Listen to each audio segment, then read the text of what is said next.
একটা স্বৈরাচারী সরকার যে কোনো পাবলিক ওপিনিয়নের শত্রু, মানুষের যে কোনো কণ্ঠস্বরের শত্রু। আজকে ছাত্রদের ওপর যা হচ্ছে তা যে কতটা নৃশংস, কতটা অমানবিক, এইটা বলার জন্য, এইটা থেকে শিউরে ওঠার জন্য কোনো রাজনীতি করতে হয় না। এইগুলো করে আজ অব্দি কোনো সরকার টিকে থাকতে পারেনি, এরাও টিকে থাকতে পারবে না। এরা বুঝতে পারছে এই সরকারের শেষের সময় চলে এসছে, সেই কারণে এরা দাঁত নখ বার করছে। আমরা চাই না আমাদের দেশটায় বাংলাদেশের মতো, নেপালের মতো করে সরকার পাল্টাক। ভারতবর্ষে যে শক্তিশালী ইলেকট্রাল সিস্টেম রয়েছে, আমরা চাই ভারতের নির্বাচনী ব্যবস্থার মধ্যেই সরকারটা পাল্টাক। কিছু পুলিশ ওখানে শ্লীলতাহানি করছে এই সুযোগে, এই দৃশ্য আমাদেরকে দেখতে হয়েছে। একজন আন্দোলনকারী দৌড়ে যাচ্ছে, তাকে ল্যাং মেরে ফেলে দিচ্ছে একজন, এই দৃশ্য আমাদেরকে দেখতে হয়েছে।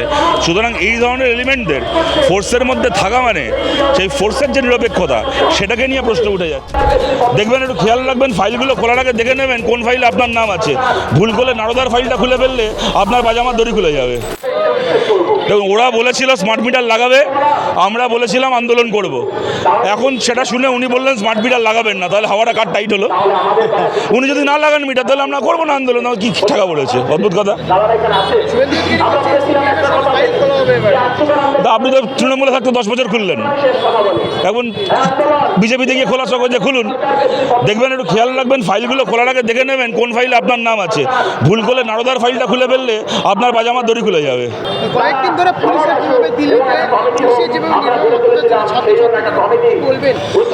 দেখুন, আজকে ছাত্রদের ওপর যা হচ্ছে তা যে কতটা নৃশংস, কতটা অমানবিক, এইটা বলার জন্য, এইটা থেকে শিউরে ওঠার জন্য কোনো রাজনীতি করতে হয় না। অরাজনৈতিক আন্দোলনের অনেক সীমাবদ্ধতা আছে, কিন্তু অরাজনৈতিক আন্দোলনের একটা শক্তির জায়গা হচ্ছে যে মানুষ, যে ব্যক্তি মানুষও রাজনৈতিক নন বা রাজনৈতিক আন্দোলনে থাকেন না, তিনিও চোখের সামনে দেখতে পান যে একটা সরকার কীরকমভাবে শুধুমাত্র কতগুলো রাজনৈতিক দলের শত্রু নয়, একটা স্বৈরাচারী সরকার যে কোনো পাবলিক ওপিনিয়নের শত্রু, মানুষের যে কোনো কণ্ঠস্বরের শত্রু। কিন্তু এইগুলো করে আজ অব্দি কোনো সরকার টিকে থাকতে পারেনি, এরাও টিকে থাকতে পারবে না। এরা বুঝতে পারছে এই সরকারের শেষের সময় চলে এসছে, সেই কারণে এরা দাঁত নখ বার করছে। দেখুন, একদিন পর্যন্ত কেউ যখন বিজেপির বিরুদ্ধে কথা বলতো, ওরা প্রথমেই তাকে অ্যান্টি ন্যাশনাল, পাকিস্তানের এজেন্ট, ডিপ স্টেট, চায়নার এজেন্ট এইসব বলে ভয় দেখিয়ে দিত, আর লোকে ভয় পেয়ে চুপ করে যেত। কিন্তু এখন ওদের এই চায়নার এজেন্ট, পাকিস্তানের এজেন্ট বলা, ডিপ স্টেট বলা, এইগুলো এখন খিল্লিতে পরিণত হয়েছে। এখন এরা এগুলো বললে 5 জন লোক এগুলো শুনে খিল্লি করছে। সুতরাং এদের ওই একটাই শেষ হাতিয়ার ছিল, সেই শেষ হাতিয়ারটাও এখন মানুষের কাছে একটা পরিহাসের জিনিস হয়ে গেছে।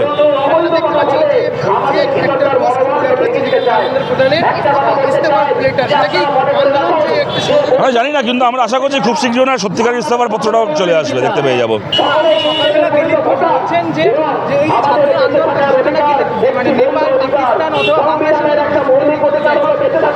দেখুন, আমি দিলীপ ঘোষ কি বলেছেন জানি না, কিন্তু এইটুকু বলতে পারি যে আমাদের প্রশ্নটা এখানে দেখুন, আন্দোলন সে করছে মানে সে বাংলাদেশ পাকিস্তানের মতো পরিস্থিতি তৈরি করার চেষ্টা করছে। আমরা চাই না আমাদের দেশটায় বাংলাদেশের মতো, নেপালের মতো করে সরকার পাল্টাক। ভারতবর্ষে যে শক্তিশালী ইলেকট্রাল সিস্টেম রয়েছে, আমরা চাই ভারতের নির্বাচনী ব্যবস্থার মধ্যেই সরকারটা পাল্টাক। দিলীপবাবুরা যা বলার কথা বলতে পারেন, কিন্তু সিপিআইএম মনে করে ভারতের ইলেকট্রাল ডেমোক্রেসি, পার্লামেন্টারি ডেমোক্রেসিকে আমাদের রক্ষা করতে হবে। কিন্তু ভারতের জনগণেরও যেন মনে না হয় যে ভারতটাকে নেপাল করার দরকার আছে, বাংলাদেশ করা দরকার আছে।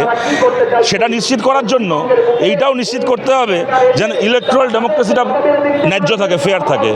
ইলেকট্রাল সিস্টেমটা যেন কোনো দলের কি কোনো নেতা সম্পত্তি না হয়ে যায়।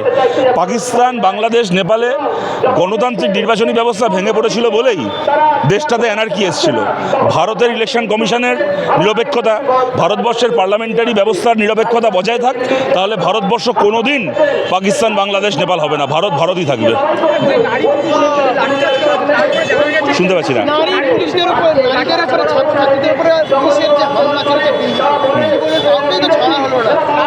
কার ওপর? মেয়েদের?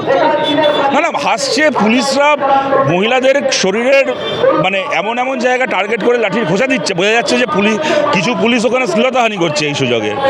এই দৃশ্য আমাদেরকে দেখতে হয়েছে। একজন আন্দোলনকারী দৌড়ে যাচ্ছে, তাকে ল্যাং মেরে ফেলে দিচ্ছে একজন, এই দৃশ্য আমাদেরকে দেখতে হয়েছে।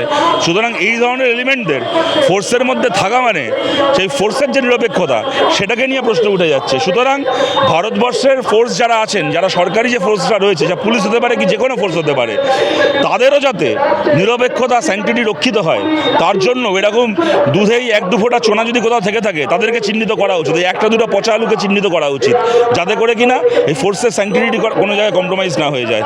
হ্যাঁ।